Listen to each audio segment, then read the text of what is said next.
Ayan. Magandang umaga po sa inyo lahat, mga master. So ngayon, ito, nagpiprito po tayo.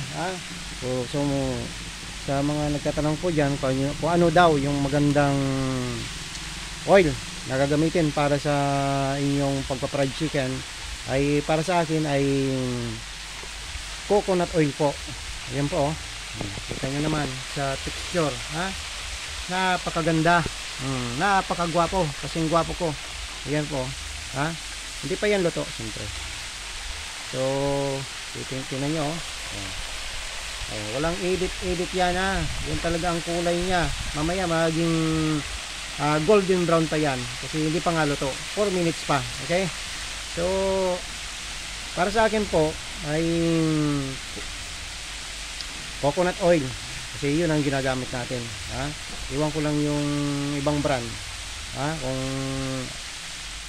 I mean kung yung ibang oil pala, katulad ng ano ba yun, ano ba yung mga oil na ginagamit, canola oil, yan, mga ganyan. Ano pa ba, meron pa, nakalimutan ng aking kokote. Kasi kulang sa tulog ang inyong lingkod. So asahan nyo talaga na yung piniprito nyo ay mabula talaga yan. Minsan mabula kasi nga, kung lalo na kung ilulubog nyo, kung ilalagay nyo sa mantika na wala pa sa tamang temperature, naku, mabula talaga yan. So siguraduhin na yung settings ng inyong temperature ay nasa tama. Ayun po, 160 to 165, 160 to 165. I-maintain nyo sa 160 to 155, mga ganyan. Siguradong hindi kayo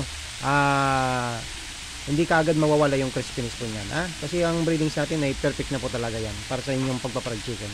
Okay, sige po, maraming salamat. Nako, hindi tayo nagyayabang, sinasabi lang natin ng totoo. Okay, mamaya inasal na tayo. Sige po, magandang gabi ay magandang araw pala. Love you.